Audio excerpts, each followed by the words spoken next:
5ই আগস্টে আওয়ামী ফ্যাসিবাদীদের পলায়নের পর থেকে আমরা দেখতে পাচ্ছি যে অন্তর্বর্তীকালীন সরকারকে বেশ বিশৃঙ্খল সিচুয়েশনে ফেলবার চেষ্টা করা হচ্ছে। ইতিমধ্যে আমরা দেখতে পেয়েছি যে 70-এর উপরে স্যাবোটাজ অ্যাটাক বিভিন্ন জায়গাতে ঘটেছে এবং গত এক সপ্তাহের ভিতরে আমরা দেখতে পাচ্ছি যে আওয়ামী ইসকন লীগ যে সনাতনী মানে প্রান্তিক এবং মৌলবাদী একটা সংগঠন আছে, সেই সংগঠনটা গত 3 মাস থেকে প্রচণ্ড রকমের উস্কানিমূলক সভা সমাবেশ এবং বক্তব্য দিয়ে বেড়াচ্ছে।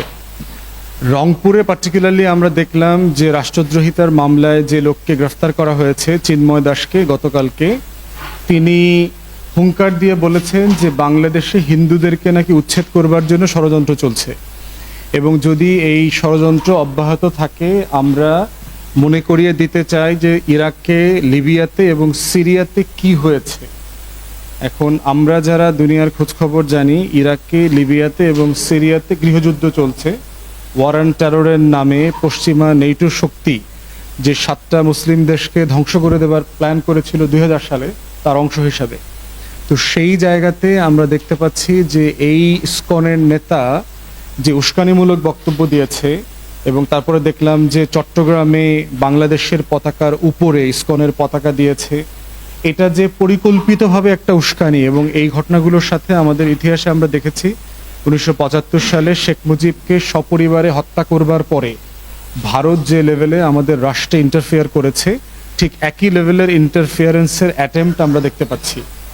এবং দুঃখজনক হলেও সত্য যে বাংলাদেশে সংখ্যালঘু নির্যাতন আছে, যেমন এটা আমরা স্বীকার করছি, কিন্তু সংখ্যালঘুদের একটা মতলববাজি রাজনীতি আছে। এই সংখ্যালঘুদের মতলববাজি রাজনীতিটা বাংলাদেশের জনগণের মধ্যে যে কমিউনিটির যে একটা হারমোনি ছিল, সবার ভিতরে যে একটা আন্তঃসাম্প্রদায়িক যে একটা সম্পর্ক ছিল, ভালোবাসা ছিল, একজনের প্রতি আরেকজনের দরদ ছিল, এই দরদটাকে এফেক্ট করছে। এবং ভারত যেহেতু এই বাংলাদেশের মতলববাজি সংখ্যালঘু রাজনীতিটা নিয়ন্ত্রণ করে, তার জন্য এটার কারণে যেটা হচ্ছে যে শুধু বাংলাদেশের হিন্দুরা ইনসিকিউরিটির মধ্যে পড়ছে না, বরং হচ্ছে ক্রস বর্ডার রিলেশনশিপ কিন্তু আমাদের এফেক্ট হচ্ছে।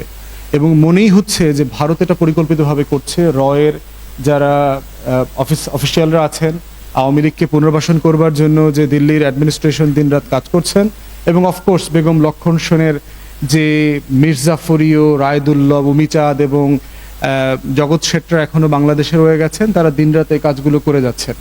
এই জন্য আওয়ামী ইসকন লীগকে আমরা বলছি যে আপনারা যারা বাংলাদেশের নাগরিক কিন্তু আপনারা আওয়ামী লীগ হয়ে বাঁচতে চান না, শুধুমাত্র বাংলাদেশের নাগরিক হয়ে থাকতে চান, আপনাদের অবস্থাটা পরিষ্কার করতে হবে। আওয়ামী ইসকন লীগ থেকে আপনাদের নিজেদের স্বতন্ত্র সত্তা বের করে নিয়ে আসতে হবে। আপনারা বাংলাদেশের নাগরিক, আপনাদের শতভাগ অধিকার সংবিধান সম্মতভাবে অন্য 10 জনের মতোই করে দেয়া আছে। সেটা 5ই আগস্টের পরে আমরা দেখেছি যে বাংলাদেশের বিভিন্ন হিন্দু বসতি, মহল্লা, পাড়া, মন্দির, দোকানপাট, বাসস্থানকে কিভাবে মুসলমানরা, ইসলামী দলের লোকজন, আলেম ওলামায়ে কেরামরা, মাদ্রাসার ছেলেমেয়েরা মিলে দিন রাত রোটেশন করে পাহারা দিয়েছে। চট্টগ্রামে আমরা এটা দেখেছি, ঢাকাতে দেখেছি। গত দুর্গাপূজার যে মণ্ডপ হয়েছে প্রায় 40,000 সারা বাংলাদেশে, এই মন্দিরগুলো, মণ্ডপগুলো মুসলমানরাই কিন্তু আপনাদেরকে দিন রাত পাহারা দিয়ে রেখেছে। মুসলমান সংগঠনগুলো, ইসলামী সংগঠনগুলো, রাজনৈতিক দলগুলো, ছাত্ররা সবাই মিলে সেটা করেছে। কিন্তু এটাকে তো আপনারা সম্মান করছেন না।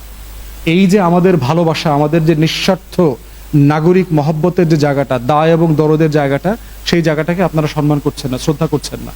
শ্রদ্ধা না করে যেটা করছেন যে আপনারা আওয়ামী ইসকন লীগের সমাবেশে যাচ্ছেন, যেখানে ম্যাক্সিমাম আমরা জানতে পারছি তারা হচ্ছে যুবলীগ, ছাত্রলীগ, শ্রমিক লীগের গুন্ডা বাহিনী এবং কেউ কেউ হিন্দু আছেন।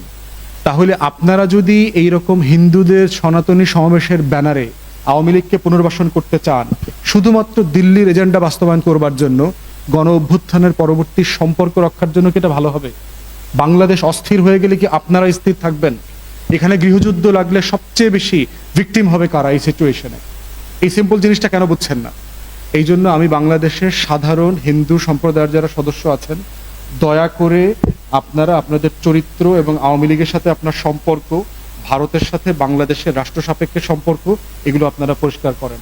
হিন্দু বৌদ্ধ খ্রিস্টান ঐক্য পরিষদ আমরা দেখলাম গত কয়েকদিন আগে রিপোর্ট বের করেছে যে জুলাই আগস্টের পর থেকে 9 জন হিন্দুকে খুন করা হয়েছে।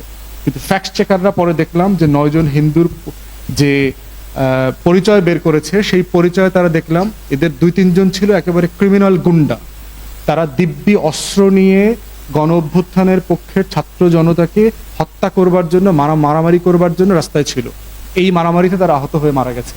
তার ভিতরে 2-1 জন আছে খুবই হাইলি নোন ক্রিমিনাল, বাকিরা সব আওয়ামী লীগের নেতা। কেউ কেউ আছে সিম্পলি অনলুকার ছিল, দোকানে ব্যবসা করছিল, গুলি লেগে গেছে। তো এইটার জন্য তো গুলি তো আর ছাত্র জনতারা করে নাই, গুলি করেছে আওয়ামী লীগের পুলিশ, ছাত্রলীগ যুবলীগ করেছে। অতএব এই জায়গাগুলো থেকে আমার কাছে মনে হচ্ছে যে বাংলাদেশের হিন্দু সম্প্রদায়ের মানে ওয়েক আপ কল, যে আপনারা জেগে ওঠেন এবং নিজেদেরকে বাংলাদেশি হিসেবে আপনারা যে ভারতের রাজনীতি এখানে করেন না, অথবা সেই রাজনীতির অংশীদার অথবা অজুহাত হইতে চান না, সেটা নিয়ে আপনারা কথা বলেন। ইসকনের মতো একটা সন্ত্রাসী গুন্ডা লীগ থেকে নিজেদেরকে আলাদা করেন, এটা খুবই জরুরি। অন্তর্বর্তীকালীন সরকারকে বলছি, প্রধান উপদেষ্টাকে এর মধ্যে ইতিমধ্যে কিন্তু আমরা বলে আসছি যে বাংলাদেশে জেনুইনলি সংখ্যালঘুদের উপরে অত্যাচার নির্যাতন হচ্ছে। বারাকাতের মতো একটা বাটপার আওয়ামী অর্থনীতিবিদ, সেও কিন্তু বলেছে যে বাংলাদেশে অর্পিত সম্পত্তি যেগুলো আছে হিন্দুদের, এগুলো দখল করা, মেয়েদেরকে ধর্ষণ করা, দোকানপাট অথবা দেশ ছেড়ে চলে যেতে বাধ্য করার পিছনে সবচেয়ে বেশি দায়ী হচ্ছে আওয়ামী লীগ। অতএব আমরা প্রধান উপদেষ্টাকে অনুরোধ করেছি, আপনি গত 53 বছরে আমাদের সংখ্যালঘুদের দুঃখ, কষ্ট, গল্প, বেদনা, আকাঙ্ক্ষা, প্রত্যাশা এগুলো বোঝার জন্য একটা কমিশন করেন। এবং এই কমিশনটা শুধু হিন্দুদের জন্য না, আমাদের যে 72টা কমিউনিটি আছে মাইনরিটি, তাদের প্রত্যেকের কষ্টের গল্পটা শোনা দরকার, তাদের বঞ্চনার গল্পটা শোনা দরকার। এবং নাগরিক হিসাবে আমাদের দায় এবং দরদের জায়গা থেকে এই প্রত্যেকটা মাইনরিটির অধিকার কিভাবে আমরা আপহোল্ড করতে পারি, রক্ষা করতে পারি, সেটার জন্য আমাদের কাজ করা দরকার। সেটা ইমিডিয়েটলি করেন। এবং 16 বছরের যে দায় দেনার হিসাব জমেছে আওয়ামী ফ্যাসিবাদের আমলে, আমাদের মাইনরিটিরা কিভাবে নির্যাতিত হয়েছে, বঞ্চিত হয়েছে, সেই গল্পগুলো তুলে আনেন। সর্বশেষ হচ্ছে আইন শৃঙ্খলা বাহিনীকে বলছি যে আপনারা যে ডেপ্লয়েড সেনাবাহিনী আছে, সশস্ত্র বাহিনীর সদস্যরা এবং গোয়েন্দা সংস্থা, আপনারা কিন্তু সিরিয়াসলি ফেল করেছেন আপনাদের দায়িত্ব পালন করতে। অতএব সেই জায়গাতে কোথায় কোথায় কাজের দায়িত্বে ফেইলিয়ার আছে, এই ফেইলিয়ারগুলো আইডেন্টিফাই করা দরকার, এগুলোর উপর অ্যাকশন নেওয়া দরকার। যারা যারা রেসপন্সিবল, যারা যারা ইনফরমেশন কনভে করছে না, রাইট টাইমে গোয়েন্দা তথ্য সরকারের সাথে শেয়ার করছে না, তাদেরকে জবাবদিহিতার মধ্যে আনা দরকার। আর সর্বশেষ হচ্ছে আমাদের একটা জাতীয় তর্ক, গণমাধ্যম থেকে শুরু করে সব জায়গাতে এই তর্কগুলো, আলাপগুলো আসা দরকার যে আমাদের সংখ্যালঘুদের সংকট কোনটা, আকাঙ্ক্ষা কোনটা, এবং আওয়ামী ফ্যাসিবাদীদের অজুহাতের ঢাল হিসাবে ব্যবহার হওয়ার যে রাজনীতি, সেখান থেকে তাকে কিভাবে রক্ষা করা যায়। এই ন্যাশনাল ট্রমাটা আমাদের কালেকটিভলি অ্যাড্রেস করতে হবে।